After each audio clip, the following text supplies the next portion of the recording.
ஸ்ரீ மகாபெரிவா திருவடிகள் சரணம். என்னோடய சேனலை தொடர்ந்து ஃபாலோ பண்ணுற அத்தனை பேருக்கும் நன்றி. என்னோடய சேனலில் புது பரிகாரங்கள், சக்தி வாய்ந்த ஸ்லோகங்கள் அத்தனையும் கொடுத்துட்ருக்கேன். உங்களுக்கு ரொம்ப உபயோகமாக இருக்கும்னு நம்புகிறேன். இந்த பதிவில் நாம் பார்க்க போகிறது இன்றைக்கி ஆடி வெள்ளிங்க, முதல் வெள்ளி. இந்த நாளில் நாம் சொல்ல வேண்டிய அற்புதமான மகாலட்சுமி வசிய மந்திரம். இந்த மந்திரத்தை நாம் தினந்தோறும் சொல்ல சொல்ல சொல்ல நமக்கு மகாலட்சுமியோட அருள் பூரணமாக கிடைக்கும். நமக்கு இருக்கக்கூடிய தடைகள் அத்தனையும் விலகி நம்ம எதிர்பார்த்துக்கிட்டு இருக்க நல்ல விஷயங்கள் அத்தனையும் நமக்கு கைக்கூடி வரும். அதி அற்புதமான இந்த மந்திரத்தை நீங்கள் தினந்தோறும் சொல்லிக்கிட்டே வாங்க.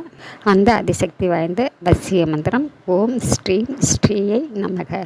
நான் ஸ்க்ரீனில் கொடுக்குறேங்க. இந்த மந்திரத்தை நீங்கள் ஒரு எண்ணிக்கை இல்லாமல் 11 தடவை, 27 தடவை, 58 தடவை இந்த மாதிரி சொல்லிக்கிட்டே வாங்க. இந்த மந்திரத்தை சொல்ல சொல்ல சொல்ல கண்டிப்பாங்க உங்களுக்கு எதிர்பாராத திடீர் அதிர்ஷ்டம், திடீர் அத்தனை விஷயங்களும் உங்களுக்கு நடக்கும். சொல்லித்தான் பாருங்கள். நம்ம அடுத்த பதிவில் பார்க்கலாம்.